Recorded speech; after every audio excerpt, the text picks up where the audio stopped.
Hey, xin chào các bạn, chào mừng các bạn đã quay trở lại với channel của tôi. Và trong video clip ngày hôm nay thì chúng ta sẽ cùng xem chi tiết bộ kỹ năng của anh chàng sĩ quan hải quân mới sẽ gia nhập hạm đội các đơn vị tàu chiến của chúng ta trong thời gian sắp tới. Và trước khi đi vào phần chi tiết của video clip thì cũng đừng quên để lại một nút like, share và comment một vài dòng cảm nhận của các bạn về sĩ quan này ở phần bình luận nhé. Rồi, let's go!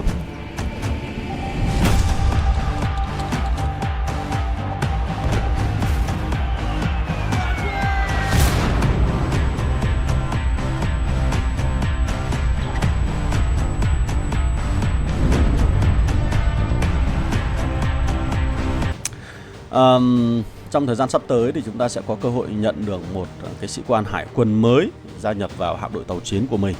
Đây là sĩ quan mà theo như các bạn đang được nhìn thấy thì anh chàng này có 3 cái thuộc tính là linh hoạt, có khả năng chiến đấu ở trên chiến trường và sử dụng các kỹ năng sĩ quan. Và khi chúng ta thức tỉnh được anh chàng này thì có một cái phần hiệu ứng hoạt động, nó giống như các sĩ quan lính thủy đánh bộ thì phải. Đó, lính thủy đánh bộ nhiều hơn. Ok. Rồi, đầu tiên chúng ta sẽ cùng thấy là anh chàng này thuộc sĩ quan thế hệ thứ 5. Đây là sĩ quan đầu tiên của hải quân xuất hiện với thế hệ thứ 5. Theo như mình biết được là như vậy. Hiệu ứng rất đẹp. Và anh chàng này là sĩ quan linh hoạt. Điều đó có nghĩa rằng chúng ta có thể triển khai anh chàng này cho tất cả các đơn vị tàu chiến, bao gồm tàu thiết giáp, tàu sân bay, tàu ngầm, tàu săn ngầm, tàu phòng không hoặc là tàu tên lửa đều được cả. Có khả năng chiến đấu ở trên chiến trường. Và dĩ nhiên rồi, chúng ta mang tàu chiến ra ngoài chiến trường để chúng ta đánh nhau. Và sử dụng bộ kỹ năng của anh chàng này rất tốt và thiên về kỹ năng. Rồi chúng ta sẽ cùng xem chi tiết bộ kỹ năng của anh chàng này sẽ có điều gì đặc biệt. Ok. Rồi, kỹ năng đầu tiên là kỹ năng chiến thuật. Cứ mỗi 8 giây thì chúng ta có khả năng gây ra sát thương cho kẻ địch với hệ số là 2200. Một cái con số rất lớn. Đồng thời là giảm phần kháng sát thương của kẻ địch đi 20% trong 8 giây. Cái kỹ năng giảm kháng sát thương này nó rất giống với những kỹ năng của các đơn vị mặt đất, của các sĩ quan mặt đất. Ví dụ như anh chàng Tử Xà Úc Châu. Khi mà giảm kháng của mục tiêu đi 20% trong 8 giây. Và nếu như mà cái đơn vị mục tiêu đó đang kích hoạt giáp, đang có khiên, đang kích hoạt khiên, thì có khả năng gây ra thêm một cái hệ số là 550 nữa, nâng tổng số lên thành 2750 hệ số sát thương kỹ năng sĩ quan. Con số rất lớn. Kỹ năng thứ hai là một kỹ năng dạng tấn công, có thể được học tập cho tất cả các sĩ quan khác, bao gồm là tăng sát thương cơ bản của đơn vị mà sĩ quan này đang dẫn dắt lên đến 25%. Đồng thời nếu như khi mà tấn công vào những cái đơn vị tàu mà đang kích hoạt khiên thì lại tăng sát thương thêm 10% nữa. Và kỹ năng thứ ba là một kỹ năng dạng phòng thủ, và sau này cũng có thể được học cho tất cả các sĩ quan khác. Đó là gì? Tăng kháng sát thương của đòn tấn công thường lên thêm 50%. Kỹ năng thứ tư là một kỹ năng cân bằng, cũng có thể được học tập cho tất cả các cái đơn vị khác. Đó là tăng cường hỏa lực 40% và độ bền thêm 10% nữa. Và cuối cùng là chúng ta có một cái kỹ năng thức tỉnh. Khi mà các bạn nâng cấp tất cả các kỹ năng này lên level 5, cái kỹ năng thức tỉnh là mình đã cho các bạn xem rồi đấy, và gây ra một lượng hệ số sát thương kỹ năng sĩ quan lên đến 2750 đối với những đơn vị nào mà có khả năng tạo khiên. Đấy. Thế thì nhận định ban đầu của mình đối với việc đọc cái bộ kỹ năng của anh chàng này, khi mà chúng ta xem hết tổng thể 5 cái kỹ năng, thì cái đầu tiên khi anh chàng này xuất hiện nó sẽ tác động đến 2 cái sĩ quan. Một là anh chàng thủ vệ đại dương này, và 2 là thuyền trưởng bất bại. Đây là 2 cái sĩ quan có khả năng tạo khiên tính đến thời điểm hiện tại. Thế cho nên là anh chàng này khi mà xuất hiện sẽ là khắc chế cứng của 2 cái sĩ quan này. Vậy là với những người chơi nào đó mà sử dụng 2 cái sĩ quan là thuyền trưởng bất bại cộng với thủ vệ đại dương triển khai cho các đơn vị tàu của mình, thì khả năng là sẽ phải nhận được thêm nhiều sát thương hơn khi mà đối phương có sử dụng anh chàng này, khi chúng ta có tính đến khả năng đối đầu. Bởi vì anh chàng này cứ tấn công vào những đơn vị mà có cái khiên được tạo ra bởi kỹ năng như vậy thì chúng ta sẽ nhận được tăng cường thêm cái lượng sát thương. Một là sát thương kỹ năng sĩ quan là 550 và hai là cái phần sát thương cường hóa sát thương tấn công là 10% nữa, nâng tổng số lên thành 35%. Thế thì trong cái trường hợp này, những cái đơn vị nào mà hay sử dụng hai anh chàng này làm sĩ quan được triển khai trên nó, thì như các bạn quan sát ở trên chiến trường thì hầu hết là những người chơi chúng ta sẽ sử dụng hai anh chàng này cho đơn vị tàu chiến thiết giáp để làm đơn vị hấp thụ sát thương của kẻ địch. Thế thì khi mà triển khai lên đơn vị tàu chiến thiết giáp của một số người chơi thì các bạn có thể thấy rằng đơn vị tàu chiến đó cực kỳ là cứng cáp và dường như chúng ta rất khó để đánh bại hai đơn vị tàu chiến này.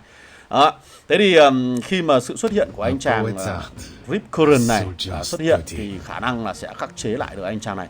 Tuy nhiên chúng ta cần phải xem xét về bối cảnh của cái đơn vị tàu chiến thiết giáp đó để xem liệu anh chàng Rip Current của chúng ta sẽ triển khai trên đơn vị nào thì sẽ là đem lại hiệu quả cao nhất. Ok. Rồi quay trở lại bản thân trước đơn vị tàu chiến thiết giáp thì như các bạn đang được nhìn thấy ở trên màn hình, đơn vị này có sở hữu một lớp giáp rất dày lên đến 376,3 mm và có khả năng đục giáp lên đến 429,1 mm.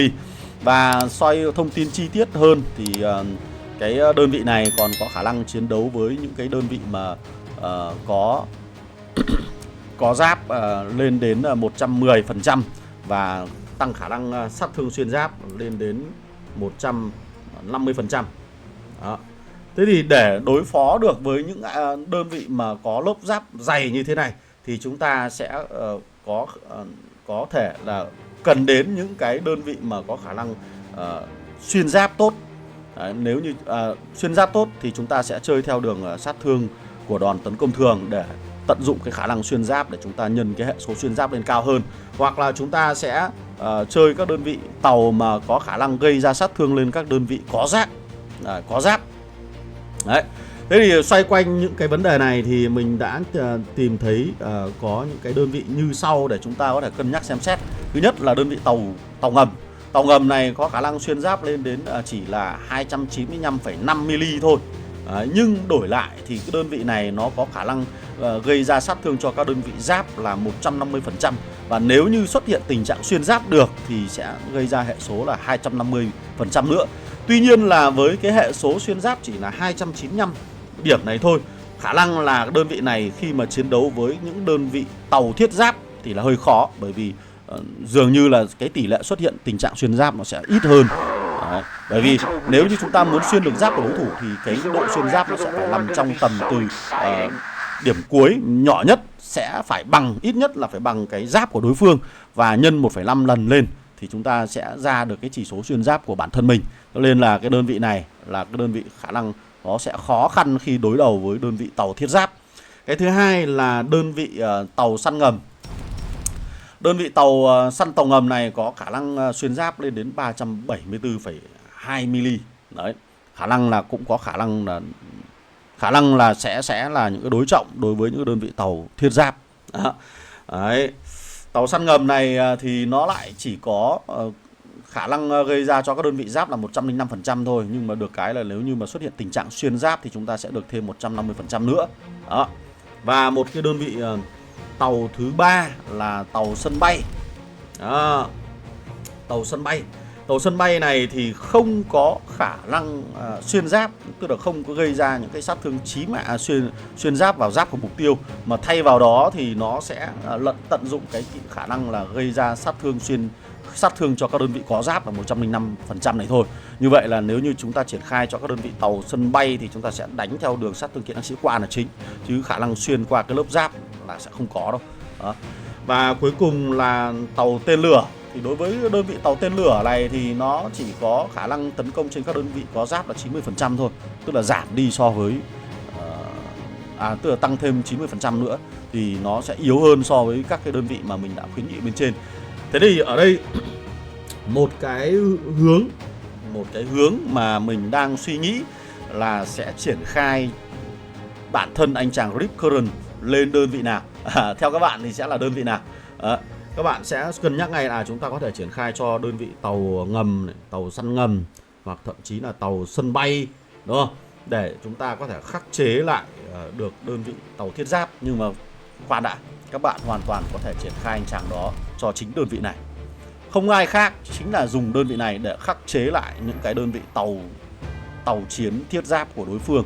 Cũng có làm một khả năng khi chúng ta triển khai anh chàng mới của chúng ta lên các đơn vị tàu thiết giáp này thì chúng ta có khả năng thì chúng ta có thể là chơi theo đường thuần sát thương kỹ năng hoặc là sát thương của đoàn tàu thông thường, thì chúng ta không chơi theo đường phòng thủ là xây dựng 2 sĩ quan là thủ vệ đại dương và thuyền trưởng bất bại nữa, mà thay vào đó chúng ta sẽ chơi cặp đôi chuyển tấn công luôn, nhưng mà cho tàu chiến thiết giáp. Đây cũng là một cái lối chơi, có lẽ là chúng ta sẽ cùng tìm thử sau. Ok. Rồi ngoài ra thì mình nghĩ là các bạn có thể hoàn toàn triển khai cho anh chàng này cho đơn vị tàu sân bay. Đơn vị tàu sân bay này có khả năng gây ra sát thương rất lớn với vị trí đứng khá xa, đứng rất xa so với trận giao tranh chính ở trong bản đồ. Tuy nhiên là đơn vị tàu sân bay thì lại bị tác động bởi những chiếc máy bay của đối phương, cho nên khả năng mà tầm hoạt động của đơn vị này ở trên chiến trường thì mình nghĩ là nó sẽ hạn chế và nó tùy thuộc vào từng liên minh. Còn nếu như các bạn sử dụng tàu sân bay để phòng thủ trong căn cứ thì mình nghĩ đấy là một điều hoàn toàn tuyệt vời khi mà tấn công vào những cái đơn vị mà có khả năng phá được cái lớp giáp của đối phương để chúng ta có thể tiêu diệt được các cái đơn vị tàu chiến thiết giáp sớm nhất. Còn ngoài ra thì một cái lựa chọn nữa là hoàn toàn các bạn có thể triển khai chắc trên các đơn vị tàu săn ngầm, tàu để săn các tàu ngầm ấy, bởi vì hệ số xuyên giáp của nó rất vừa phải, rất tốt, rất khả năng là phù hợp với những cái đơn để đánh bại được những cái đơn vị mà có giáp, trong đó có thể tiêu diệt được cả tàu tên lửa, tàu thiết giáp và tàu phòng không là ok. Đó nhá. Đấy. Thế thì nếu như chúng ta triển khai trên những cái đơn vị mà có khả năng gây ra sát thương kỹ năng sĩ quan thì anh chàng này đi kèm với những sĩ quan nào thì không ai khác chính là cô nàng này là một cái lựa chọn tuyệt vời.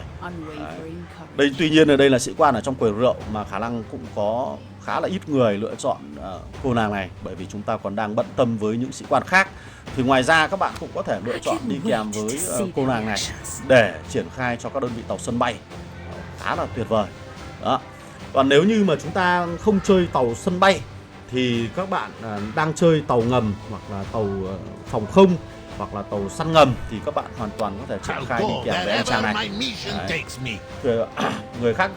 Người gác thủy triều, bởi vì anh chàng này có khả năng cường hóa sát thương kỹ năng sĩ quan.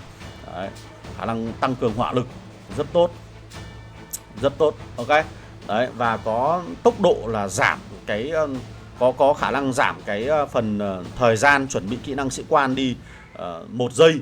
Đó, nếu như chúng ta tiêu diệt được kẻ địch.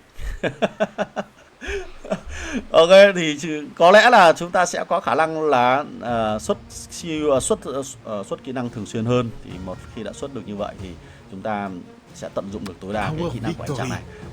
Còn nữa thì cuối cùng thì chúng ta vẫn có thể bắt cặp được với anh chàng ngọn lửa dâng cao này cũng được, bởi vì anh chàng này là một trong số những sĩ quan mà đã cho trong thời gian đầu một số người chơi nhận được tượng miễn phí, thì nhiều người cũng sẽ nâng cái anh chàng này lên. Ok. Đấy, nhưng mà đây có lẽ là mình nghĩ là có lẽ là anh chàng này sẽ phù hợp với những sĩ quan mà chuyên về gây ra sát thương của đoàn tấn công thường là chính, và khi đó thì các bạn có thể triển khai trên đơn vị tàu ngầm hoặc là tàu săn ngầm. Ok. Đó. Thì đây là tùy thuộc vào cái đội hình của các bạn thôi, bởi vì là sĩ quan dành cho hải quân nó cũng không có nhiều, xoay quanh nó cũng chỉ có với bấy nhiêu sĩ quan thôi, thì chúng ta cứ lựa chọn dựa trên đơn vị của mình. Còn hy vọng là trong tương lai thì nhà phát hành đẻ ra thêm nhiều sĩ quan dành cho hải quân hơn nữa thì chúng ta sẽ có những cặp đôi đa dạng hơn. Ok. Rồi, video clip của mình sẽ tạm dừng tại đây. Hẹn gặp lại các bạn ở trong các video clip lần sau. Xin chào và hẹn gặp lại. Goodbye.